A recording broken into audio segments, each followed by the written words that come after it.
สบายดีข้าพเจ้าชื่อจีนาโอเป็นศาสตราจารย์ของวิทยาลัยพยาบาลอยู่ที่มหาวิทยาลัยอินเจในการบรรยายครั้งนี้ข้าพเจ้าจะนำเสนอเกี่ยวกับยุทธศาสตร์ที่มีประสิทธิภาพสำหรับการบรรยายในห้องเรียนแบบกลุ่มใหญ่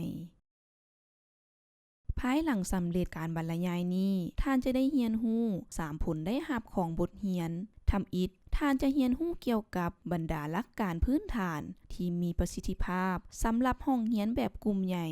อันดับ2ท่านจะเข้าใจถึงหลักการท่านจัดปึ้มตำราสำหรับห้องเรียนแบบกลุ่มใหญ่อันดับ3ท่านจะสามารถอธิบายถึง4แนวทางหลักการท่านจัดปึ้มตำรา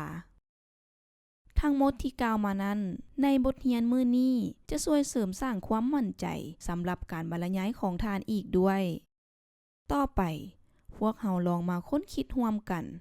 ท่านคิดว่าจำนวนนักศึกษาเท่าใดจึงสามารถกำหนดสำหรับห้องเรียนแบบกลุ่มใหญ่และท่านคิดว่าจำนวนนักศึกษาเท่าใดจึงสามารถกำหนดสำหรับห้องเรียนแบบกลุ่มน้อยถ้าจำนวนนักศึกษามี25คนท่านคิดว่าแม่นสำหรับห้องเรียนแบบกลุ่มใหญ่หรือห้องเรียนแบบกลุ่มน้อยโดยทั่วไปแล้วห้องเรียนแบบกลุ่มน้อยจะประกอบด้วยนักศึกษาน้อยกว่า10คนถึงอย่างใดก็ตามเมื่อท่านมีจำนวนนักศึกษา40คนหรือ200คนถ้าท่านคิดว่าเหมาะสมสำหรับห้องเรียนขนาดใหญ่ท่านจะต้องออกแบบห้องเรียนของท่านเพื่อส่งเสริมประสบการณ์เรียนรู้ให้ประสบผลสำเร็จในห้องเรียนขนาดใหญ่จะมีนักศึกษาบางคนแม่นรับฟังการบรรยายด้วยความตั้งใจพร้อมด้วยการสนทนาและจดบันทึกข้อมูลต่างๆและนักศึกษาบางคนแม่นรับฟังการบรรยายโดยทั่วไปแต่พวกเขาพยายามหลีกเลี่ยงการหลับนอนในห้องเรียนเท่านั้นถึงอย่างใดก็ตามก็ยังมีนักศึกษากลุ่มอื่นๆลิ้นโทรศัพท์มือถือเบิ่งหนังเบิ่ง YouTube กวดเบิ่งอีเมลและส่งข้อความหาหมู่เพื่อนของพวกเขาและยังมีนักศึกษากลุ่มอื่นๆสนทนาร่วมกัน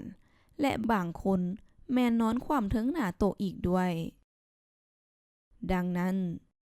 เมื่อขนาดของห้องเรียนเพิ่มขึ้นท่านจะต้องสร้างแผนการสิสอนพิเศษสำหรับขนาดห้องเรียนแบบกลุ่มใหญ่การบรรยายแม่นแนวทางพื้นฐานสำหรับการสิสอนหรือรูปแบบการสิสอนแบบทั่วไปการบรรยายเป็นวิธีการที่ดีในการแบ่งปันข้อมูลกับนักศึกษาหลายคนในเวลาเดียวกันดังนั้นการบรรยายจึงแม่นยุทธศาสตร์ต้นต่อสำหรับห้องเรียนขนาดใหญ่ถึงอย่างใดก็ตามในช่วงระยะการบรรยายนักศึกษาจะบ่สามารถเรียนรู้และจื้อจำเนื้อในได้ทั้งหมดพวกเขาเพียงแต่นั่งรับฟังการบรรยายของท่านเท่านั้นลำดับต่อไปพวกเราลองพิจารณาร่วมกันนี่แม่นแนวทางพื้นฐานในการสร้างบทนำเสนอให้มีประสิทธิภาพหลายขึ้นเมื่อท่านดำเนินการบรรยายในห้องเรียนแบบกลุ่มใหญ่ทำอิฐท่านจะต้องออกแบบแผนงานของการบรรยายและท่านจะต้องเพิ่มประสิทธิภาพความว่องไวและความหนาแน่นด้านเนื้อในของการบรรยายท่านสามารถนำใช้วัสดุภาพเสียงและเอกสารประกอบการบรรยายให้นักศึกษาก่อนล่วงหน้าได้นอกจากนี้ผลตอบรับจากความคิดเห็นของนักศึกษาก็สามารถนำใช้เป็นการสะท้อนให้เห็นถึงประสิทธิภาพของการสิสอนได้ซึ่งหมายความว่าท่านจะได้รับการประเมินผลในห้องเรียนจากนักศึกษาของท่านและดำเนินการปรับปรุงการบรรยายโดยอิงตามผลตอบรับดังกล่าวท่านจะต้องสร้างเนื้อในรูปแบบการถ่ายทอดความรู้เพื่อเสริมสร้างความกระตือรือร้นให้กับตัวท่านเองหลังจากนั้นผลได้รับดังกล่าวจะถ่ายทอดไปสู่นักศึกษาของท่านซึ่งจะส่งเสริมให้พวกเขามีความห้าวหาญในการเรียนรู้เพิ่มขึ้นแต่สิ่งที่สำคัญที่สุดแม่นการหันเปลี่ยนนักศึกษาไปสู่การเรียนรู้อย่างห้าวหาญโดยผ่านการเรียนการสอนของท่านลำดับต่อไปนี้ข้าพเจ้าจะนำเสนอเกี่ยวกับหลักการท่านจัดปึ้มตำราหลักการท่านจัดปึ้มตำราได้ถูกนำใช้และสนับสนุนให้เป็นรูปแบบการสิสอนสำหรับการบรรยายในห้องเรียนขนาดใหญ่อยู่ที่หลายมหาวิทยาลัยของประเทศสหรัฐอเมริกาซึ่งเกี่ยวข้องกับการจัดรูปแบบการสิสอนในช่วงเริ่มต้นและระยะสิ้นสุดชั่วโมงเรียน คล้ายคือกับการจัดวางของฐานปึ้มตำราทั้ง2ด้านหมายความว่าในฐานจัดปึ้มตำราแม้นมี2ด้านซึ่งเปรียบเสมือนจุดเริ่มต้นและจุดสิ้นสุดของห้องเรียนโดยภาคส่วนกลางของแต่ละปึ้มตำราเป็นตัวแทนให้กับการบรรยายสั้นการพักผ่อนและกิจกรรมในระหว่างการเรียนในการนำใช้หลักการฐานจัดปึ้มตำราครูสอนจะต้องแบ่งการบรรยายออกเป็นส่วนย่อยคล้ายคือกับฐานจัดปึ้มตำราที่มีจุดเริ่มต้นการจัดเลี้ยงเป็นแถวที่มีปึ้มหลายเล่มและฐานจัดปึ้มขั้นสุดท้ายกล่าวอีกอย่างหนึ่งหลักการฐานจัดปึ้มตำราสามารถแบ่งห้องเรียนออกเป็น3ภาคส่วนคือภาคส่วนจุดเริ่มต้นภาคส่วนระยะกลางและภาคส่วนระยะสิ้นสุดในภาคส่วนจุดเริ่มต้นแม่นการอธิบายถึงเป้าหมายสำหรับการบรรยายและกิจกรรมการมีส่วนร่วมของนักศึกษาสำหรับภาคส่วนระยะกลางครูสอนจะต้องดำเนินการซิสอนสลับกันระหว่างการบรรยายและกิจกรรมของนักศึกษาประมาณ15 นาทีส่วนระยะสิ้นสุดแม่นการสรุปการบรรยายโดยจะใช้เวลาประมาณ5-6 นาทีโดยเป็นการสรุปเนื้อในที่ได้ปรึกษาหารือและฝึกปฏิบัติร่วมกันในภาคส่วนเริ่มต้นบางครั้งแม้นจะเริ่มการบรรยายด้วยการสรุปเนื้อในเบื้องต้นโดยการสอบถามคำถามแบบง่ายๆซึ่งจะช่วยกระตุ้นต่อการเรียนรู้ของนักศึกษาและพัฒนาแนวความคิดที่สร้างสรรค์ของพวกเขาในภาคส่วนระยะกลางครูสอนจะต้องกวดเบิ่งนักศึกษาและรับประกันว่าการเรียนรู้แม้นได้รับการจัดตั้งปฏิบัติขึ้นในชีวิตตัวจริงภาคส่วนกลางเป็นช่วงระยะการผันเปลี่ยนไปมาระหว่างการบรรยายและการมอบหมายเวียกงานของนักศึกษาซึ่งอาจจะดำเนินขึ้นในรูปแบบส่วนบุคคลหรือแบบมีส่วนร่วมก็ได้ในภาคส่วนสิ้นสุดครูสอนจะต้องนำเสนอบทสรุปในช่วงท้ายชั่วโมงเรียนโดยใช้เวลาประมาณ 2-3 นาทีสำหรับกิจกรรมสุดท้ายของหลักการฐานจัดปึ้มตำราครูสอนจะต้องให้คำแนะนำแก่นักศึกษาโดยผ่านการประเมินผลสะท้อนคืนภายในห้องเรียนมาถึงตอนนี้ข้าพเจ้าจะกล่าวแนะนำและอธิบายเพิ่มเติมหลักการฐานจัดปึ้มตำราและนำเสนอยุทธศาสตร์สำหรับการจัดห้องเรียนโดยละเอียดโดยห้ามลืมว่าหลักการนี้ประกอบด้วย3ภาคส่วนคือระยะเริ่มต้นระยะกลางและระยะสิ้นสุดในภาคส่วนเริ่มต้นทำอิฐแม่นการกำหนดยุทธศาสตร์เฉพาะที่ทานสามารถนำใช้เพื่อสร้างการบรรยายที่มีประสิทธิภาพในระยะเริ่มต้นซึ่งทานจะต้องกระตุ้นให้นักศึกษามีความห้าวหันในการเรียนรู้และสร้างแรงบันดาลใจให้พวกเขาโดยให้นักศึกษารับรู้ว่าเป็นหยังบทเรียนหรือเนื้อในเหล่านี้จึงมีความสำคัญสำหรับนักศึกษาเพื่อการเรียนรู้ซึ่งทานจะต้องอธิบายถึงจุดนี้โดยเฉพาะในห้องเรียนพยาบาลท่านจะต้องแสดงให้นักศึกษาเห็นว่าการเรียนรู้สิ่งนี้แม้นสามารถหมุนใช้เข้าในการฝึกปฏิบัติการพยาบาลคือแนวใดการเรียนการสอนในคงเขตพยาบาลจะได้รับการปรับปรุงและพัฒนาขึ้นเมื่อมีการเชื่อมโยงระหว่างความเข้าใจการแก้ไขปัญหาและการฝึกปฏิบัติตัวจริงรวมไปถึงยุทธศาสตร์อื่นๆที่ท่านสามารถนำใช้เพื่อสร้างการบรรยายให้มีประสิทธิภาพในช่วงเริ่มต้นแม้ท่านจะต้องกำหนดแนวความคิดที่สำคัญและเนื้อในบทเรียนหลักสำหรับการเรียนรู้ท่านจะต้องนำเสนอแนวความคิดหลักที่สำคัญเชื่อมโยงกับสิ่งที่พวกเขาได้เรียนรู้มาแล้วซึ่งจะสามารถดึงดูดให้นักศึกษามีการค้นคิดหลายขึ้นท่านจะต้องจดบทบันทึกหัวข้อและเป้าหมายที่สำคัญต่างๆซึ่งควรจะสุ่มใส่ 2-3 ผลได้รับการเรียนรู้ใน1 ชั่วโมงของการศึกษาโดยท่านจะต้องสนองเอกสารอ้างอิงต่างๆหรือเชื่อมโยงไปยังสื่อการเรียนการสอนก่อนหน้านี้ความเป็นจริงแล้ว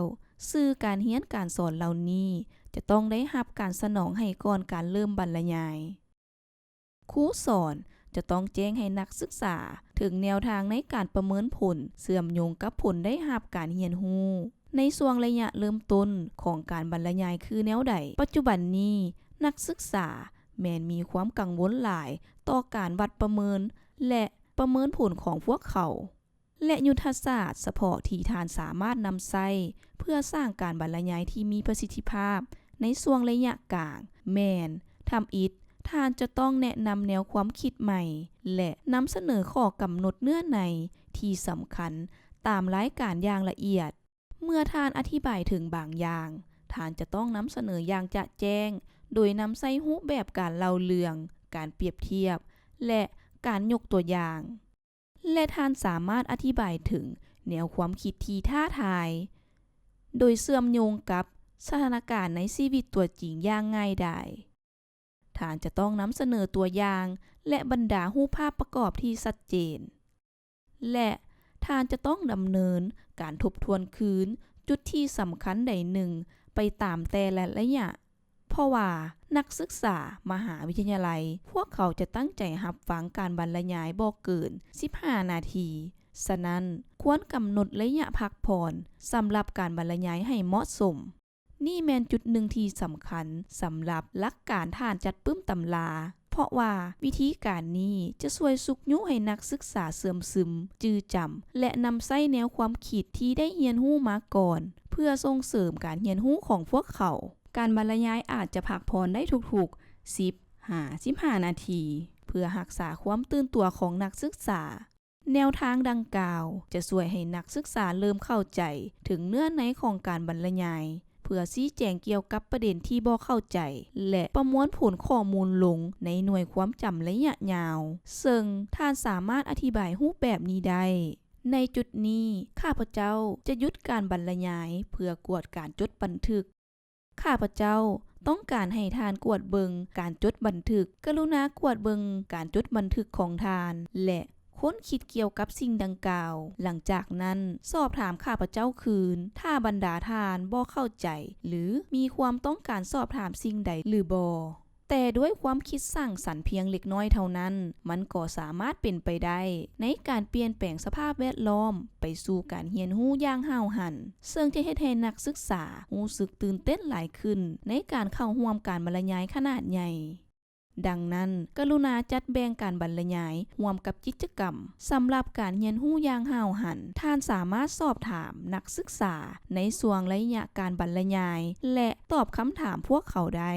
หรือท่านสามารถนำเสนอปัญหาและดำเนินการปรึกษาหารือในปัญหาที่น่าสนใจ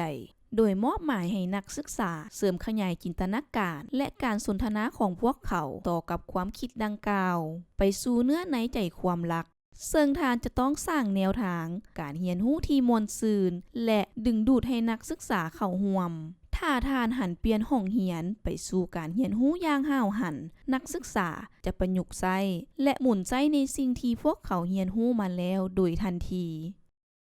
โดยท่านสามารถนำใช้แบบทดสอบในช่วงท้ายของการบรรยายเพื่อประเมินผลการเรียนรู้ซึ่งหมายความว่าจะต้องสอบถามนักศึกษาด้วยคำถามที่ง่ายดังนั้นนักศึกษาจึงบ่ปฏิเสธที่จะตอบคำถามดังกล่าวและถ้าท่านสอบถามนักศึกษาแบบซ้ำๆจะเฮ็ดให้นักศึกษาบ่ลืมในสิ่งที่พวกเขาได้เรียนรู้มาก่อนหน้านั้นแน่นอนว่าท่านสามารถนำใช้แบบทดสอบในช่วงระยะเริ่มต้นของแต่ละการบรรยายเพื่อประเมินความรู้ก่อนล่วงหน้าได้หรือเพื่อรับประกันต่อความสำเร็จในการมอบหมายต่อการอ่านนั้นเพื่อส่งเสริมการเรียนรู้ของนักศึกษาให้มีประสิทธิภาพท่านสามารถนำใช้กิจกรรมแบบกลุ่มย่อยในห้องเรียนขนาดใหญ่ได้การจัดกลุ่มแบบสนทนาแม่นการปรึกษาหารือภายในกลุ่มโดยอนุญาตให้นักศึกษาสามารถใช้เสียงดังและวนแซวภายในห้องเรียนได้คำว่า boost หมายถึงการลดเสียงลงอย่างต่อเนื่องซึ่งคล้ายคือกับเสียงของผึ้งครูสอนจะต้องตั้งปัญหาและจัดแบ่งนักศึกษาออกเป็นกลุ่มประมาณ4คนต่อกลุ่มหนึ่งหลังจากนั้นครูสอนจะสอบถามนักศึกษาเพื่อดำเนินการแก้ไขปัญหาโดยไวภายในกลุ่มภายหลังสำเร็จการพักผ่อนระยะ 2-3 นาทีแล้วครูสอนจะเอิ้นให้นักศึกษาดำเนินการรายงานโดยคัดเลือกกลุ่มเพื่อมานำเสนอคำตอบของพวกเขา ซึ่งท่านสามารถนำใช้การค้นคิดจับคู่และแบ่งปันสำหรับการปรึกษาหารือได้โดยเอิ้นว่าการจับคู่สนทนาซึ่งถือได้ว่าแม่นหนึ่งกิจกรรมสำหรับการแก้ไขปัญหานักศึกษาจะต้องสำเร็จหน้าเวียกที่ได้มอบหมายโดยส่วนบุคคลตามระยะเวลาที่ได้กำหนดไว้หลังจากนั้นจัดแบ่งออกเป็นคู่หรือกลุ่มน้อยเพื่อปรึกษาหารือและแก้ไขปัญหาร่วมกันหรือท่านสามารถเอิ้นได้ว่าแม่นการค้นคิดการจับคู่และแบ่งปันทำอิฐแม่นการค้นคิดครูสอนจะต้องเริ่มต้นด้วยการสอบถามคำถามเกี่ยวกับเนื้อในและหัวข้อที่นักศึกษาได้ปรึกษาหารือร่วมกันนักศึกษาจะค้นคิดเกี่ยวกับสิ่งที่พวกเขารับรู้แล้วหรือได้เรียนรู้เกี่ยวกับหัวข้อดังกล่าวในระยะเวลาใดหนึ่งโดยปกติแล้วจะใช้เวลา 1-3 นาทีอันดับ 2 แม่นการจับคู่นักศึกษาแต่ละคนควรจับคู่กับนักศึกษาผู้อื่นๆครูสอนอาจจะเลือกโดยมอบหมายการจับคู่หรือให้นักศึกษาเลือกคู่ของตนเองหลังจากนั้นนักศึกษาแลกเปลี่ยนความคิดเห็นร่วมกับคู่สนทนาของพวกเขาปรึกษาหารือแนวความคิดและสอบถามคำถามร่วมกับคู่สนทนาต่อกับหัวข้อใดหนึ่งโดยปกติจะใช้เวลา 2-5 นาทีลำดับต่อไปแม่นการแบ่งปันเมื่อคู่ร่วมสนทนามีเวลาที่เพียงพอในการแลกเปลี่ยนความคิดเห็นและการปรึกษาหารือครูสอนจะมอบหมายให้นักศึกษาดำเนินการแลกเปลี่ยนความคิดเห็นร่วมกันตลอดระยะการเรียนโดยอนุญาตให้แต่ละกลุ่มสามารถเลือกได้ว่าไผจะเป็นผู้นำเสนอความคิดเห็นและคำถามดังกล่าวโดยที่พวกเขาจะต้องนำเสนอภายในห้องเรียนภายหลังสำเร็จการแลกเปลี่ยนความคิดเห็นแล้วครูสอนอาจจะเลือกให้แต่ละคู่สนทนาร่วมปรึกษาหารือกันอีกครั้งว่าความคิดเห็นของพวกเขามีการเปลี่ยนแปลงหรือบ่ซึ่งเป็นผลมาจากองค์ประกอบของการแลกเปลี่ยนความคิดเห็นดังกล่าวนั้นในขณะที่ดำเนินการค้นคิดจับคู่แบ่งปันนั้นแม่นนักศึกษาอาจจะใช้เสียงดังซึ่งนั้นถือได้ว่าแม่นหนึ่งในกิจกรรมการสนทนาร่วมกันระยะสุดท้ายแม่นช่วงระยะสิ้นสุดการบรรยายท่านจะต้องกล่าวสรุปสั่งรวมและกล่าวย้ำคืนถึงแนวความคิดหลักที่สำคัญยกตัวอย่างการมอบหมายให้นักศึกษาเขียนสรุปเนื้อในของบทเรียนโดยย่อประมาณ 1-2 ประโยคในเอกสารเครื่องหน้าเจียหรือให้พวกเขาดำเนินการเขียนบทความในหัวข้อเกี่ยวกับการบรรยายโดยใช้เวลาประมาณ 1-2 นาทีภายหลังสำเร็จการกล่าวผลสรุปและสั่งรวมแล้วท่านจะต้องมอบหมายเวียกโดยเชื่อมโยงกับการอ่านและการเรียนในชั่วโมงถัดไปดังที่ข้าพเจ้าได้กล่าวมาแล้วว่าท่านสามารถเรียกร้องให้มีการประกอบคำคิดเห็นตอบกลับได้โดยครูสอนจะดำเนินการปรับปรุงการเรียนการสอนโดยผ่านการประกอบคำคิดเห็นตอบกลับจากนักศึกษาต่อไปพวกเราลองมาค้นคิดเกี่ยวกับหลักการท่านจัดปึ้มตำราร่วมกันอีกครั้งโดยหลักการท่านจัดปึ้มตำรานี้ประกอบด้วย 4 หลักการพื้นฐานคือการแบ่งออกเป็นส่วนย่อยการดึงดูดนักศึกษาการค้นคิดเกี่ยวกับเทคโนโลยีและการผสมผสานกันซึ่งหลักการทำอิฐแม่นการแบ่งออกเป็นส่วนย่อยโดยเป็นการแบ่งการบรรยายออกเป็นองค์ประกอบแบบส่วนย่อยซึ่งคล้ายคือกับการจัดแบ่งปึ้มแต่ละเล่มและตั้งไว้ทั้งสองด้านโดยมีแนวกั้นปึ้มแต่ละหัวไว้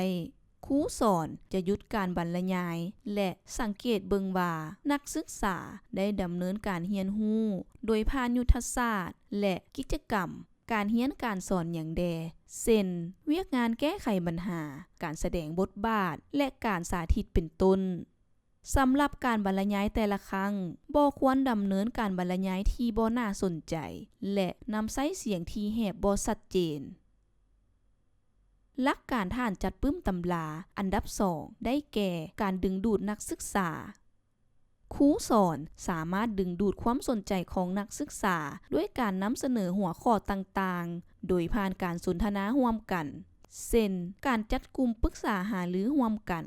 หรือการค้นคิดจับคู่แบ่งปันซึ่งครูสอนสามารถมอบหมายให้นักศึกษาเฮ็ดแบบทดสอบในรูปแบบง่ายๆเป็นต้นโดยครูสอนจะต้องสร้างรูปแบบการประเมินผลเพื่อกวดสอบการเรียนรู้ในระยะการศึกษาเพื่อดึงดูดความสนใจของนักศึกษาและสอบถามนักศึกษาโดยผ่านคำถามถูกหรือผิดและคำถามแบบหลายตัวเลือกตอบแบบง่ายดายหลังจากนั้นดำเนินการเก็บกำคำตอบจากนักศึกษาภายในห้องเรียนโดยไวซึ่งบรรดาคำถามเหล่านั้นจะช่วยให้นักศึกษาค้นพบสิ่งที่พวกเขากำลังเรียนรู้อยู่ในปัจจุบันสำหรับการเก็บกำคำตอบโดยไวนั้นครูสอนสามารถนำใช้บัตรที่มีตัวเลขคำตอบหรือเครื่องกดเลือกคำตอบแบบอิเล็กทรอนิกส์ได้